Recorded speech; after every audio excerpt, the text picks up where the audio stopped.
Hey everyone, and welcome back to the channel. Today we're diving into the new space race, a high-stakes cosmic contest that's heating up faster than a rocket engine. It's not just about planting flags anymore, it's about science, resources, and securing a foothold on our celestial neighbor, the Moon. At the center of this story are two major players, the United States with its ambitious Artemis program, and China with its methodical and rapidly advancing lunar ambitions. For decades, NASA has been the undisputed leader in space exploration. The Apollo missions were a landmark achievement for humanity.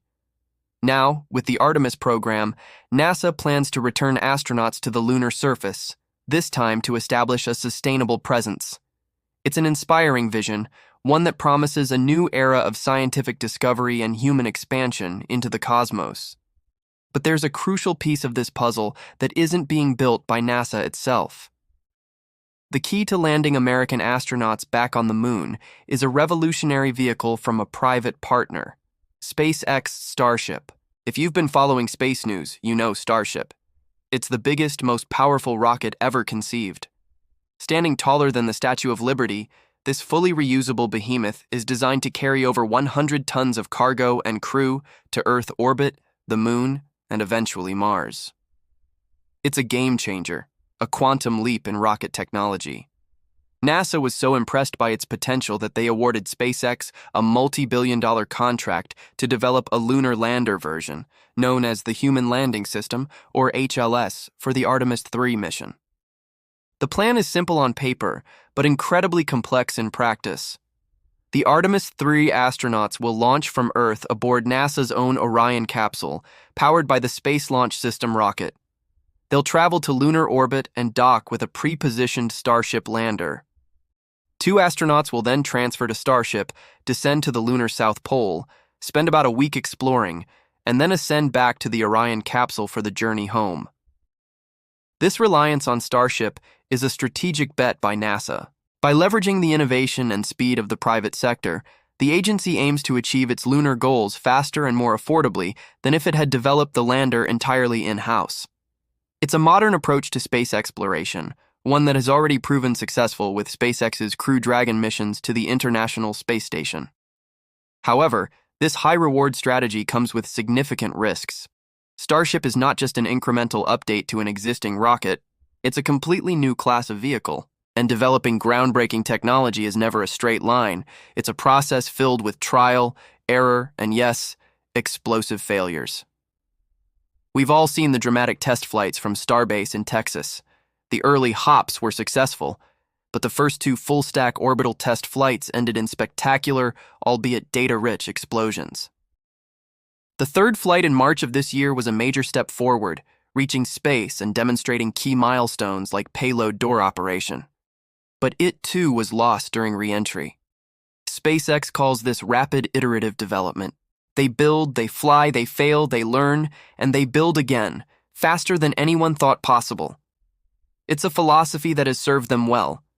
But each of these rapid, unscheduled disassemblies pushes the timeline further out. And time is a luxury the US might not have in this new space race. The original goal for the Artemis III moon landing was 2024. That has since slipped to late 2026, and many experts inside and outside of NASA believe even that date is highly optimistic. A recent government watchdog report stated that the landing is more likely to happen sometime in 2027 or later. Why the delays? Well, Starship is the main reason. Before it can even attempt a lunar landing, it needs to successfully reach orbit and return multiple times. But that's not all. The lunar landing architecture requires another unprecedented feat: orbital refueling. Because of the enormous energy required to get to the Moon and back, a single Starship launch won't be enough. The plan involves launching a tanker Starship into orbit first. Then, multiple other tanker Starships will launch, meet up with the first one, and transfer massive amounts of cryogenic propellant, essentially topping off the tank in space before the lander begins its journey to the Moon. This has never been done on this scale. It's an incredibly complex orbital ballet that requires numerous successful launches and flawless robotic docking, all happening in the harsh environment of space. SpaceX needs to prove it can do this reliably and safely before NASA will even consider putting astronauts on board. As of today, this critical technology remains untested. And while the US wrestles with these technological hurdles, another nation is making steady, consistent progress toward the moon. China's space program, once seen as a distant follower, is now a formidable competitor. Unlike the US approach of taking a giant leap with a single revolutionary system, China's strategy has been more incremental and methodical. They've been quietly and successfully executing a multi-phase lunar exploration program for nearly 2 decades. It started with the Chang'e 1 and 2 orbiters. Then came the Chang'e 3 lander and U-2 rover, which made China the 3rd country to soft land on the moon. Then they achieved a historic first with Chang'e 4, landing on the far side of the moon, something no other nation had ever done. In 2020, their Chang'e 5 mission successfully landed on the moon, collected samples, and returned them to Earth, a feat not accomplished since the Soviet Luna 24 mission in 1976. Just recently, we saw the launch of Chang'e 6, another incredibly ambitious mission. Its goal is to land on the far side of the moon, collect samples from the South Pole Aitken Basin, one of the most ancient and scientifically interesting regions on the lunar surface, and bring them back to Earth. This is a mission of unprecedented complexity, and if successful, it will be a monumental scientific and engineering achievement. Each of these missions builds on the last, providing China with invaluable experience in lunar operations, from landing and roving to autonomous sample collection and ascent from the lunar surface. They are systematically building the capabilities needed for a crewed landing, and they have a clear timeline. The China National Space Administration has officially stated its goal to land its own astronauts, or taikonauts, on the moon before 2030. They are developing their own heavy-lift rockets, the Long March 9 and 10, and a new generation crewed spacecraft. Their plan doesn't rely on a single, unproven system like Starship. It's a more conventional 2-launch architecture that leverages proven technologies and builds upon the successes of their robotic missions. This contrast in strategies is striking. The US is betting big on a revolutionary, high-risk, high-reward system that could leapfrog everyone if it works. China is taking a more conservative, step-by-step approach, minimizing risk and building momentum with each successful mission. So, what happens if Starship continues to face delays? Every month that the Artemis landing slips, the 2030 window for a Chinese landing looks more and more plausible. This has led to a very real scenario, one that NASA Administrator Bill Nelson has repeatedly warned about. China could get to the lunar South Pole first. Why does this matter? The lunar South Pole is considered prime real estate. It's thought to contain large deposits of water ice in permanently shadowed craters. Water is the gold of the space economy.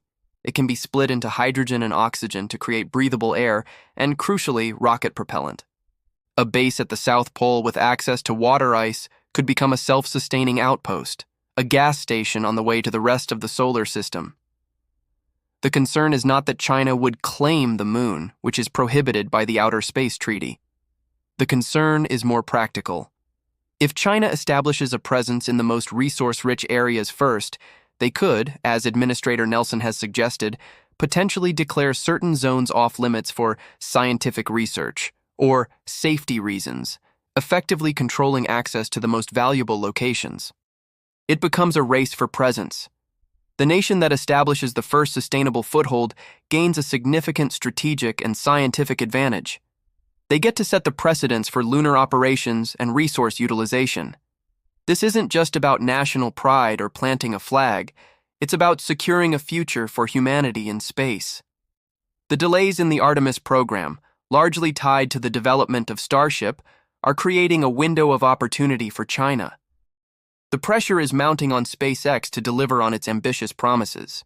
The success of the next few Starship test flights will be incredibly telling. If they can achieve orbit and demonstrate reusability and the beginnings of refueling technology soon, the US timeline might just hold. But if the delays continue, we may well witness a historic moment in the coming years where the next footprints on the moon belong not to American astronauts, but to Chinese taikonauts. The race is on, and the outcome is anything but certain. It's a fascinating story of ambition, innovation, and geopolitical competition, all playing out 240,000 miles from home. What do you all think? Will Starship be ready in time? Or will China's methodical approach win the race back to the moon? Let me know your thoughts down in the comments. Thanks so much for watching. If you enjoyed this deep dive, please consider hitting that like button and subscribing for more content on the future of space exploration. We'll see you in the next one.